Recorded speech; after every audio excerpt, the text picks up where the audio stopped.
Hey guys, let me close the door.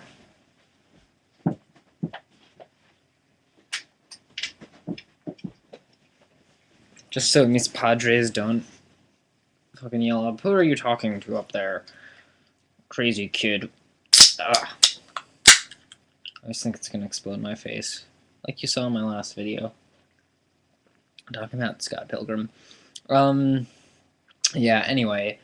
Uh, Today I'll be talking about a movie I don't have on DVD really, and I can't show clips of it because of that. So, tough luck. Watch the trailer, it's pretty good. But, the movie I am going to talk about is Best Worst Movie, and it is the documentary on Troll 2. And I know all of you have heard of this. If you haven't heard of it, look up the trailer. I'm not going to show it in clips because it truly is a really well edited trailer and got me really excited for it. So watch the trailer in its full. It actually has a song I really like in it by Mates of State. Yes, I listen to all this crazy shit, all this hardcore punk, ska, and fucking Gigi Allen. Yes, I do like Maze of States. I also like Joanna Newsom, but I like folk and alternative and shit like that. But um, anyway, I'm getting off topic. The movie I'm talking about actually the kid from the movie, the kid who played Joshua in Troll 2. If you haven't seen Troll 2, watch that movie. It's actually coming out on Blu-ray soon. 20th anniversary, and I'm sure Best Worst Movie will be an extra on that. They should do like a 2-disc edition. First disc is that, and the second disc is Best Worst Movie. But um, what was I about to say? Fuck. Anyway, uh, Best Worst Movie. The kid Joshua. This is him 20 years later, almost 20 years later, and this was shot in like 2007, 2008. Yeah, 2008, I think it was. And he's finding all the old cast members. He finds the dad, George Hardy, and it mainly centers around the dad. That's the person we follow the entire movie. And George Hardy, he's now become a dentist.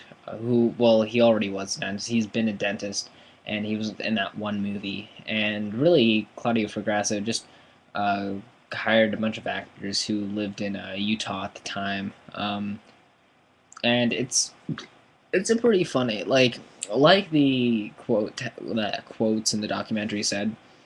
I mean, the documentary trailer said it's funny but sad. I think that was Harry Knowles's review quote. It's pretty true.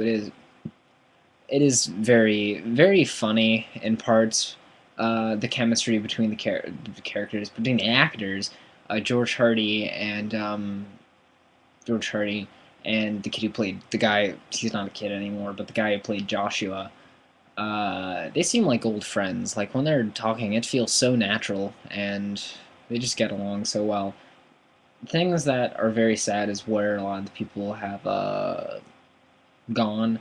The guy who played the store clerk, the old guy, if you watch the trailer, he's like, that was a troubled man talking in that time. He had a small part in Troll 2, but apparently he was only in that movie because he had a day pass from an asylum.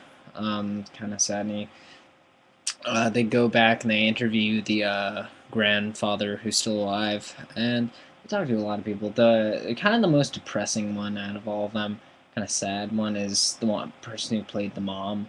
Um, she's stuck taking care of her mother. Not only that, she's she's just in her own little world. She never leaves the house. She's kind of just a she's just you look in her house and it's obvious that she hasn't left the house in a while. Everything in her house has something to do with the cat, kind of like in this room, how everything has to do with a movie somehow. Yeah. But it's like she turns around, you see the back of her shirt is just a giant cat face, cat lamps, cat statues, cat everything. I'm sure there were fucking cat chairs, cat like it's unbelievable, and it's just she's she's really just a hermit, and she. I'm not gonna go into that. It gets a lot more into that. They talk to her a lot more. They reenact the scenes, and her mother is watching, and it's depressing in some ways as well as the disappointment of all the people who actually watched the movie after it was finished. the kid who played Joshua was talking about how he got it for Christmas a year after they made the movie, and he opened up the tape under the Christmas tree. He's like, "Yeah, Mom and Dad, I'm going to show you the movie I was in." Yeah, and he puts in the VCR, and it was just all his hopes and dreams were crushed at that one moment when they watched it. And I'm not going to ruin a lot of it. There are a lot of really funny moments. One of the best parts is when George Hardy goes to a horror convention.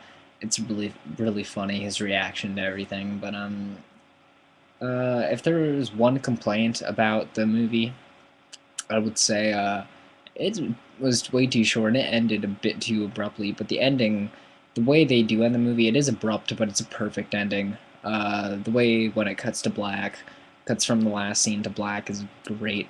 And then the Mates Estate song starts playing, so that's good. But yeah, it's a good little flick. I wish I could have seen the premiere at the Alamo Drafthouse along with the um, actual Troll 2. I remember, um, like a few months ago online, they had the intro thing for the Alamo Drafthouse. I want to go to the Alamo Drafthouse so badly. All the way in Texas. I'm stuck here in fucking Connecticut. But where he's going through the entire theater going, "You see this sign? Bathroom? This is hospitality. You see this chef right here? This is hospitality. And you can't piss on hospitality." It was funny. But yeah. Anyway, that's my review. Yeah. Cool.